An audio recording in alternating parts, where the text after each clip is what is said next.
If you have heard about mad honey for the first time, your reaction is probably the same as everyone else. You think it sounds too strange, too rare, or too good to be true. A red-colored honey from the cliffs of Nepal that costs almost $100 per pound, harvested by men who hang from ropes thousands of feet in the air. It sounds like something from a movie. So today we are not going to tell you stories. We are going to show you the facts, the numbers, and the real history that turned this honey into one of the most studied natural products in the world. By the end of this video, you will understand exactly why this rare honey has held the attention of scientists, historians, and mountain communities for centuries. Let us begin with the oldest proof we have. The first written record of mad honey comes from the year 401 BC. That is more than 2,400 years ago. The Greek general and historian Xenophon was leading an army of 10,000 soldiers back home from Persia. While passing through the Black Sea region of modern-day Turkey, his men found wild honeycombs near the town of Trabzon. They tasted the honey and felt its strong effects within hours. Xenophon recorded the entire event in his famous book, Anabasis. This single moment in history became the world's first documented experience with rhododendron honey. The Roman writer Pliny the Elder also wrote about it centuries later. He even noticed that its strength changed with the seasons, especially after wet springs. The Greek doctor Pedanius Dioscorides observed the same pattern. So this is not a modern trend. This is a substance that has been studied and recorded by humans for over 2,000 years. Now let us move to the science. Mad honey gets its unique character from natural compounds called grainotoxins. These compounds come from the nectar of wild rhododendron flowers that grow above 3,000 meters in the Himalayas of Nepal and the mountains of Turkey. The chemical was first isolated in 1891 by a German scientist named P.C. Plöge, who extracted it directly from honey in Trabzon. Modern research has now mapped exactly how this compound works. According to a 2025 review published in the Journal of Applied Toxicology, grainotoxins act on something called voltage-gated sodium channels in our cells. In simple words, they affect the natural rhythm of the nervous system and blood vessels. This is the mechanism behind every documented physiological effect of mad honey, and it is what makes the substance scientifically interesting. Let us look at the data from real laboratory studies.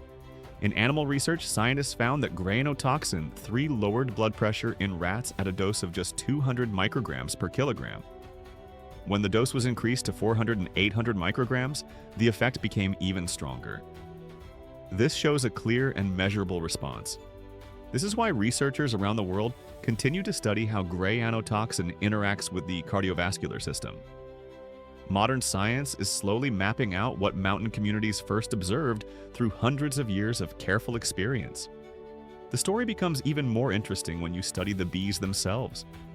Real Nepalese mad honey is produced by Apis laboriosa, also known as the Himalayan giant honeybee.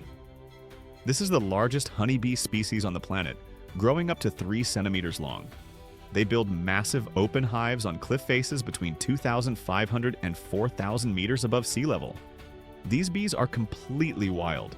No human manages them, no farms control them, and no machine can replace them. They forage on rhododendron flowers during a very narrow flowering window. This is why the harvest only happens twice every year, once in spring from March to May, and once in autumn from September to November. Now let us talk about the people who collect this honey. The Gurung honey hunters of Nepal have been doing this exact same job for centuries. In some villages, the tradition has been alive for more than 200 years. They use handmade bamboo ladders and grass ropes to climb cliffs that reach up to 300 feet. Before any harvest begins, the team performs a sacred ceremony called puja, where they offer prayers and food to the forest spirits. Every member of the team plays a role. One man hangs from the rope, another lights smoking leaves to calm the bees, and another collects the honeycomb from below. UNESCO has even considered recognizing this tradition as intangible cultural heritage. The numbers behind the global market are also worth knowing. Industry estimates place the global mad honey market in the range of $100 million annually, with projected growth over the coming years, though independent verification of these figures is limited. On the international market, real mad honey can sell for $60 to $100 per pound. The price is high because real mad honey cannot be mass-produced.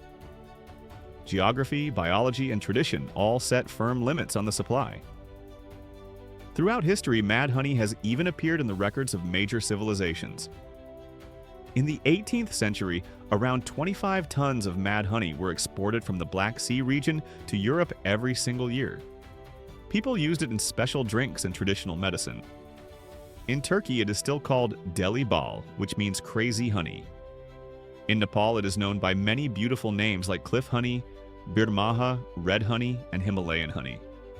Each name tells a piece of the same long story. The colors of real mad honey range from deep amber to reddish brown. The taste is slightly bitter, slightly tangy, and very different from regular honey.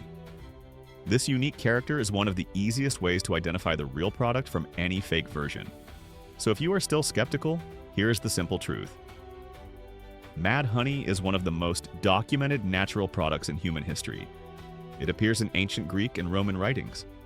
It has been studied by modern scientists across multiple peer-reviewed journals. It is harvested by communities who have protected this knowledge for centuries. It is supported by real laboratory data. Every jar carries with it the labor of brave honey hunters, the wisdom of mountain elders, and the quiet science of plants and bees working together at high altitude. For dosing guidance and safe use protocols, see the Dr. Maya on Mad Honey channel.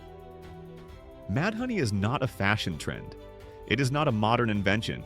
It is a real ancient treasure that has stood the test of time, science, and history. From the soldiers of Xenophon in 401 BC to the laboratories of 2025, the proof is everywhere if you take the time to look. The cliffs of Nepal continue to give the world this golden gift, season after season, harvest after harvest. If you enjoyed this honest beginner guide and want to discover more real stories about nature, history, and science-backed wellness traditions, please like this video and subscribe to the channel for more deeply researched content. Hit the bell icon so you never miss our next upload. Thank you for watching, and we will see you in the next one.